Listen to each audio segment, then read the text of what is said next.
Welcome folks. What I have for you today is the way you would normally put air in your tire, whether it's a bicycle, a motorcycle, or a car or truck tire. What you see here, it's a specialty valve cap. It doubles as a tool to remove what they call a Schrader valve. The Schrader valve is what controls air going in or out of your valve stem that leads to your tire.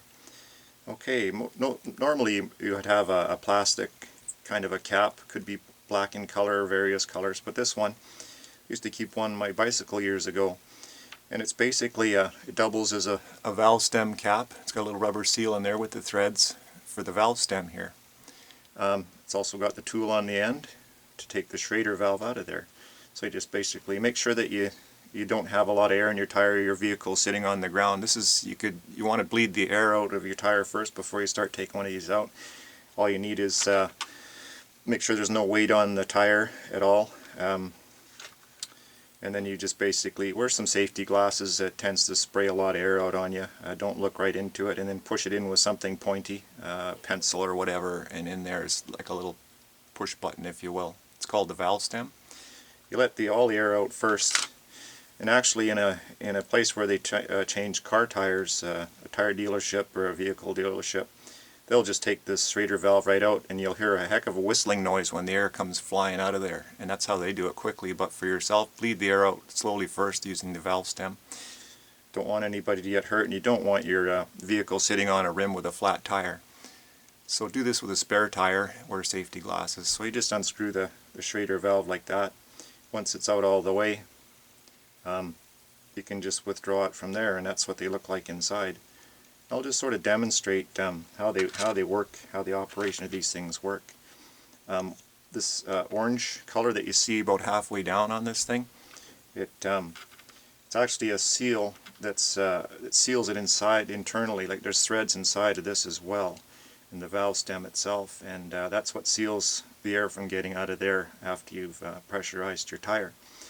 Now, right in here, I'm going to actuate this with a pencil, and I got a bamboo skewer here to hold the thing down, but right in here where I'm pointing the pencil, might be better if I point with a skewer, it's a lighter color, but right in here you'll see it open up, and when you starting adding air to your tire, this valve is what opens up to allow air into your tire. And what happens to let the air out, when you push this pin here, which is called the valve stem, will open that same valve and allow the air to escape and out through this valve, and there's a couple of cutouts in the top of the valve here where the air can come out. So if I can hold this thing still enough and demonstrate for you, I got to hold it down, and then I'll use a pencil end to show you the action. Now up here's the pin, the valve stem pin, and if you look right down in here you'll see it open and closing as I actuate the pin. You can see right in there, and there's a tiny little rubber type seal on the moving part that comes up against that thing. It's hollow inside, and there's a spring. You can see there's a spring action that's going on. There's a little spring in there that keeps this valve down here sealed so the air doesn't escape from your tire. So basically that's how they work. There's a different, this is called a Schrader valve. Try to remember that name, Schrader. It's most common in North America. There's some of the bicycles I've seen, racing bicycles, maybe made in Italy or somewhere like that in Europe. Might be called a Presta valve if I'm not mistaken. You can look that one up if you like on the internet.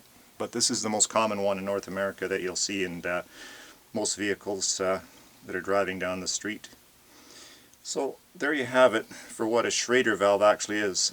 You actually might even see one of these similar type valves in a fuel injection fuel rail, or somewhere in the fuel feed line to bleed off pressure, or to add a gauge to it to find out what kind of pressure your fuel injection system is running.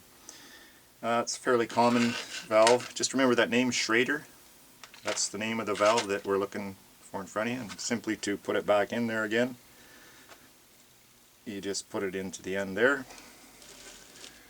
And if you have a tire shop or something, they'll have something a lot more professional looking than this, but this is for the average Joe at home.